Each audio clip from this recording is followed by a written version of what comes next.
নৰেন্দ্ৰ সিং টোমাৰ কেন্দ্ৰীয় কৃষি মন্ত্ৰীজনে জনাইছে যে যেটো আপোনালোকৰ এটা টুইট যোগে জনাইছে आज राजस्थान के शिकार में भारत की यात्री प्रधानमंत्री श्री नरेंद्र मोदी जी के द्वारा देश के किसानों की आज सहायता के लिए केंद्र सरकार द्वारा चलाई जा रही प्रधानमंत्री किसान सम्मान निधि पीएम किसान की 14 किस्ती के रूप में 17,000 करोड़ रुपए किसानों के बैंक खाते में ट्रांसफर किए गए हैं। तो আপোনালোক জনাব খুজিছোঁ যে 14 কিস্তি যেহেতু আপোনালোকক দিয়া হৈছে 27 জুলাইত তো 27 জুলাইত যিসকল কৃষকে পইচা লাভ কৰিছে আৰু যিসকলে লাভ কৰা নাই তো আপোনালোকক তাৰ বিষয়ে আজি আপোনালোকৰ ওচৰত আলোচনা কৰিম। তো যিসকলে লাভ কৰা নাই তো সেইসকলৰ কাৰণে আপোনালোকক মই এটা আপোনালোকক নতুন আপডেট লৈ আহিছোঁ যে আপোনালোকৰ বাবে ভাল খবৰ আহিছে যে 15 কিস্তি ৰিলিজ কৰি দিয়া হ'ব। কিন্তু 15 কিস্তি কেতিয়া দিয়া হ'ব 15 কিস্তিৰ ডেট আহি গৈছে আপোনালোকক মই দেখুৱাম। তো কেনেকৈ আপোনালোকে 15 কিস্তি লাভ কৰিব আৰু যিসকলে পইচা পোৱা নাই সেইসকলে 15 কিস্তি লাভ কৰিব নে নকৰে সেইসকলে সেই যেটো আপোনাৰ পেন্ডিং পইচা আছে সেই পেন্ডিং পইচাটো কেনেকৈ লাভ কৰিব আজি মই এই ভিডিওটোত আলোচনা কৰিম। তো গতিকে আপোনালোকে ভিডিওটো কোনো স্কিপ নকৰি শেষলৈকে চাই থাকিব। মই আপোনালোকক লৈ যাব খুজিছোঁ পিএম কিষাণৰ অফিচিয়েল পৰ্টেলত। তো আপোনালোকে ভিডিওটো স্কিপ নকৰাকৈ শেষলৈকে চাই থাকিব। তো বলক ভিডিওটো আৰম্ভ কৰোঁ।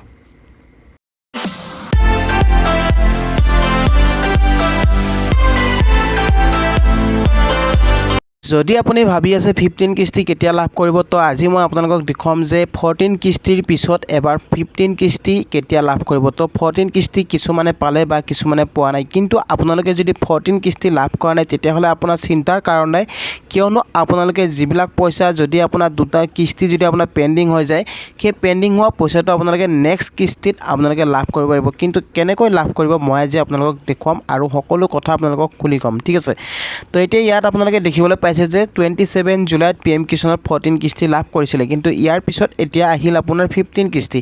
তো 15 কিস্তি আপুনি কেতিয়া লাভ কৰিব পাৰিব ইয়াৰ আপোনালোকে চাবলৈ হ'লে ইয়াত আপোনালোকে পেমেণ্ট সাকসেছ যেটো অপশ্যন দেখা পাইছে পেমেণ্ট সাকসেছ, তো ইয়াত আপোনালোকে পিৰিয়ড বুলি এটা অপশ্যন পাব, তাত আপোনালোকে ইয়াত ক্লিক কৰি দিব। তো ইয়াত যেতিয়া ক্লিক কৰি দিব ইয়াত আপোনালোকে গম পাই যাব ইয়াত যেহেতু আপোনালোকৰ অপশ্যন আহিছে যে এপ্ৰিল জুলাই, যেটো আপোনালোকৰ এপ্ৰিল জুলাইত যদি আপোনালোকে এপ্ৰিল জুলাইত আপোনালোকৰ আহিছে ইয়াত এপ্ৰিল জুলাইত মানে আপোনালোকৰ যেটো 14 কিস্তি দিয়া হৈছিল সেইটো এপ্ৰিলৰ পৰা আপোনালোকৰ জুলাই মাহৰ ভিতৰত তাৰমানে দিয়া হৈছে।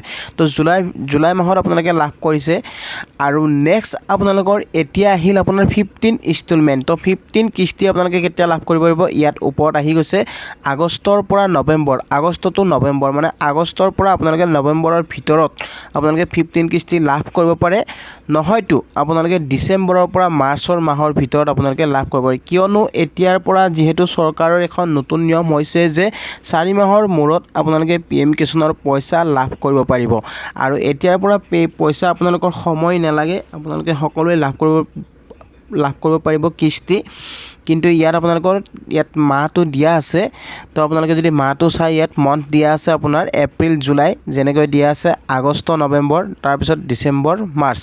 তো এতিয়া মই আপোনালোকক ক'ব খুজিছোঁ যদি আপুনি 15 কিস্তি লাভ কৰিব খুজিছে তেতিয়াহ'লে আপুনি কৰিব লাগিব এইকেইটা কাম, যদি আপোনালোকে কৰা নাই তেতিয়াহ'লে অতি সোনকালে কৰিব লাগিব এইখিনি কাম।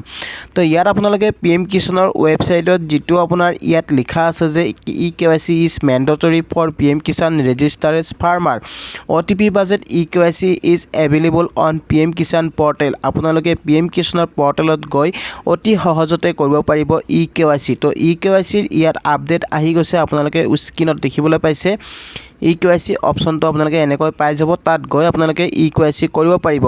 তো এতিয়া মই ক'ব খুজিছোঁ EKYC আপোনাৰ হোৱা নাই নেকি, যদি আপোনাৰ EKYC হোৱা নাই আপুনি কি কৰিব। তো মই আপোনালোকক আগতেও কৈ আহি আছোঁ যে আপোনাৰ আধাৰ কাৰ্ডত থকা যেটো মোবাইল নম্বৰ আছে সেই মোবাইল নম্বৰটো আপোনালোকে আপডেট কৰাওক। যদি আপোনাৰ মোবাইল নম্বৰটো যদি ঠিকে OTP আহি আছে আপুনি সেই মোবাইল নম্বৰটো আপুনি পিএম কিষাণৰ যেতিয়া এপ্লাই কৰিছিলে তেতিয়াও সেই নম্বৰটো আপোনালোকে যদি দিছিলে তেতিয়াহ'লে আপোনাৰ চিন্তাৰ কাৰণ নাই, আপোনাৰ EKYC হৈ যাব।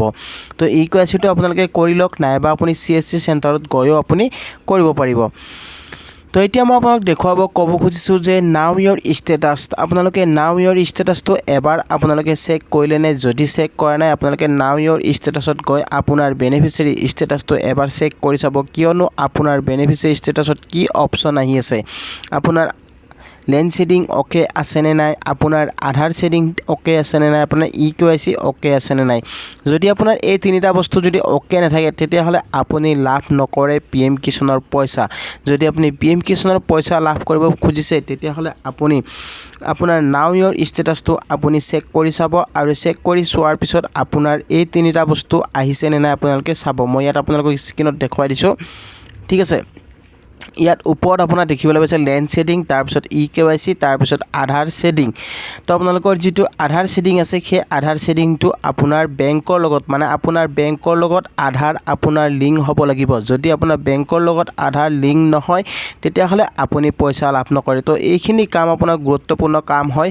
যদি আপুনি এইখিনি কাম কৰে তেতিয়াহ'লে আপোনাৰ নিশ্চয় আপোনালোকে কিস্তি আপোনালোকে লাভ কৰিব পাৰিব। তো মই ক'ব খুজিছোঁ যে PM কিষাণৰ পইচা আপোনালোকে পেণ্ডিং পইচা কেনেকৈ লাভ কৰিব। চাওক, এতিয়া আপোনালোকক মই ক'ব খুজিছোঁ যে এইবাৰ যিবিলাক পইচা কৃষকে লাভ কৰিছে বা ইয়াৰ আগতো যিবিলাক কৃষকে লাভ কৰিছে 3 মাহৰ 4 মাহৰ পইচা একেলগত লাভ কৰিছে। কিছুমানৰ 6,000 টকা সোমাইছে বা কিছুমানৰ 4,000 সোমাইছে আৰু বা কিছুমানৰ 8,000 সোমাইছে।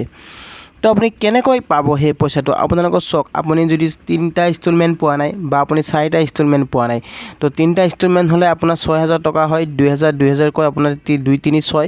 তাৰপিছত আপোনাৰ 4টা ইনষ্টলমেণ্ট যদি হয় আপোনাৰ 2, 4, 8, তো আপোনালোকে 8,000 টকা লাভ কৰিব পাৰে।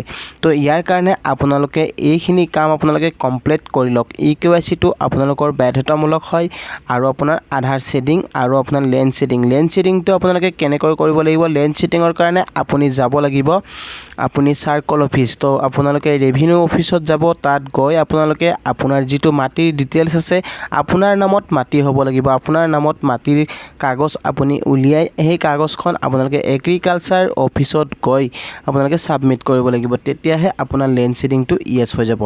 তো এইখিনি কাম আপোনালোকে কৰিব লাগিব, বেলেগ একো কৰিব লগা কাম নাই। আৰু FTO প্ৰচেছটো আপোনাৰ ন আহি আছে নেকি, যদি আপোনাৰ ন আহি আছে তেতিয়াহ'লে সেইটোক লৈ আপোনালোকে চিন্তা কৰিব নালাগে। আপোনাৰ FTO প্ৰচেছটো এই 3টা কাম যেতিয়া হৈ যাব তেতিয়া আপোনাৰ এই FTO প্ৰচেছটো আপোনাৰ ইয়েছ হৈ যাব। তো এতিয়া আপোনালোকক মই জনালোৱে যে 15 কিস্তি আপোনালোকে কেতিয়া লাভ কৰিব। 15 কিস্তিৰ কাৰণে আপোনালোকৰ যিহেতু সময় আহি গৈছে আপোনালোকে লাভ কৰিব পাৰিব আৰু 3 মাহ বা আপোনালোকে 4 মাহৰ পিছতে লাভ কৰিব। যিহেতু 4 মাহৰ ভিতৰত দিয়া হয় তো আপোনালোকে আগষ্ট বা নৱেম্বৰৰ ভিতৰত 15 কিস্তি আপোনালোকে লাভ কৰিব পাৰিব। তো গাইজ, ভিডিঅ'টো চাই যদি ভাল পাইছে তেতিয়াহ'লে এটা লাইক আৰু শ্বেয়াৰ কৰি দিব নাপাহৰিব। আৰু লগতে মোৰ চেনেলটোত যদি নতুনকৈ ভিজিট কৰিছে তেতিয়াহ'লে চেনেলটো ছাবস্ক্ৰাইব কৰি ল'ব আৰু কাষত থকা বেল আইকনটো প্ৰেছ কৰি দিব, যাতে নতুন নতুন ভিডিঅ' আহিলে সকলোতকৈ আগত পাই থাকে। তো গাইজ, আজিৰ ভিডিঅ'টো ইমানে। জয়